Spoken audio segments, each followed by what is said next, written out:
Mr. Speaker, ladies and gentlemen, given the growth and expansion of the feminist movement over the past 50 years, we see a large and huge degree of complexity and intersectionality.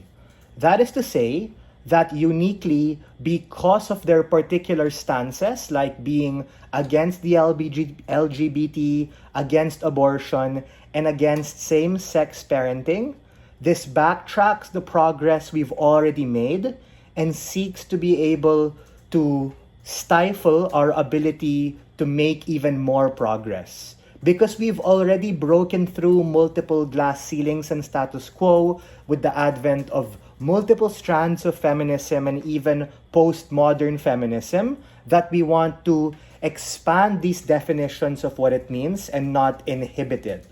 On-side government, you get smaller and smaller circles and smaller degrees of intersectionality, wherein you create this sole definition of what it means to be a woman and what it means to be a feminist, precisely because of the values that these right-wing feminist politicians subscribe to.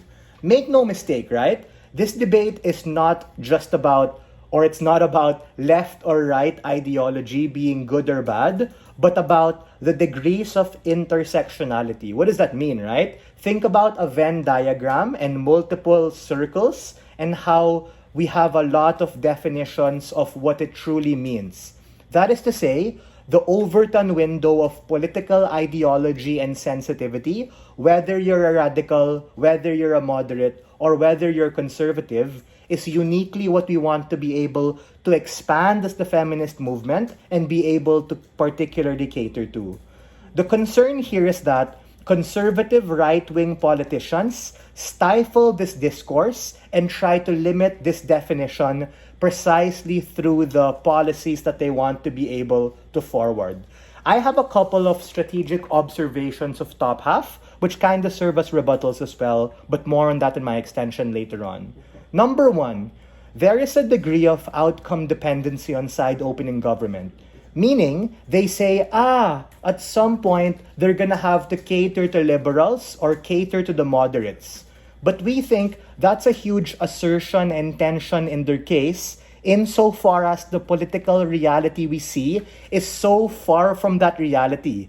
Take a look at the policies of Duterte and Meloni, wherein these women fundamentally believe that a woman should be a wife or a mother, and that the nuclear family has a sole definition of having to be a male and a female. The harm here is that it marginalizes minorities from other strands of feminism, like those who are queers, those who are lesbian, those who are trans, those who are the radical left, and even those women who believe in other things like lipstick feminism. Meaning, on the average, the right-wing feminist politician is just more radical than that of the left-wing or than that of the moderates who we believe are part of that spectrum. Second observation is that opening opposition talks about socialism and economic motivation. That's a valid case, but it misses the point of intersectionality, which I talked about in my pre-oration, which is an important metric because I recognize this is not an actor motion, but this is uniquely about the feminist movement as a collective, as individual women, and the effect it has on society, people wanting to be an ally, opt or jump into that movement. Meaning, opening opposition was correct in some parts, but they jumped to the conclusion without impacting or giving middle analysis. The path to victory of closing opposition is threefold. Number one, I am going to talk to you about the unique harms of supporting right-wing feminist politicians and not just about left or right-wing ideology that top half kind of got into, even if they tried to say that they weren't talking about that.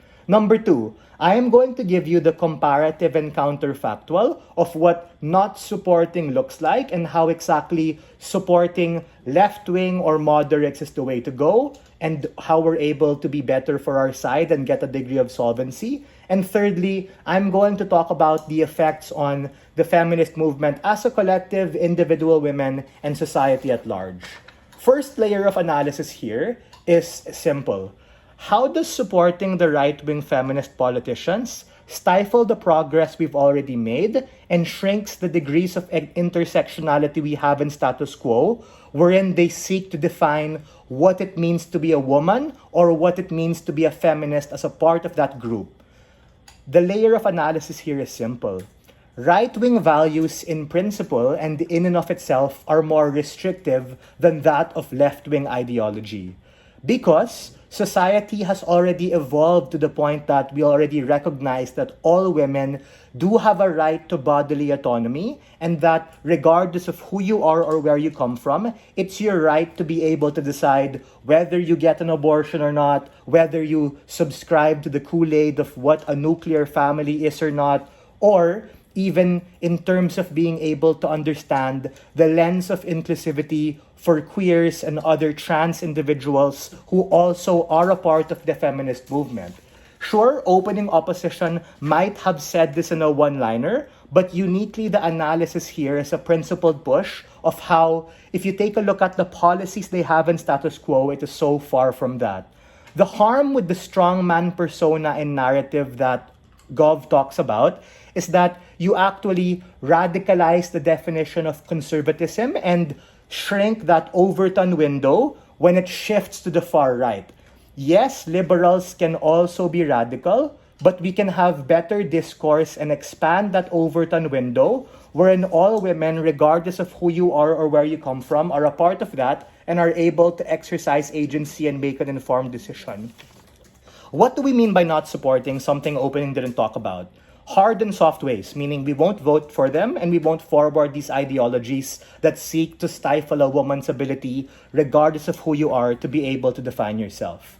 The unique change you get from our side is that it's precisely because of these strongman narratives that it makes them stuck in their own ways. And even if they do that, it sort of shows that they're just here to be able to get a vote and are not being the most ingenuous. With that said, we are very proud to stand on side opposition.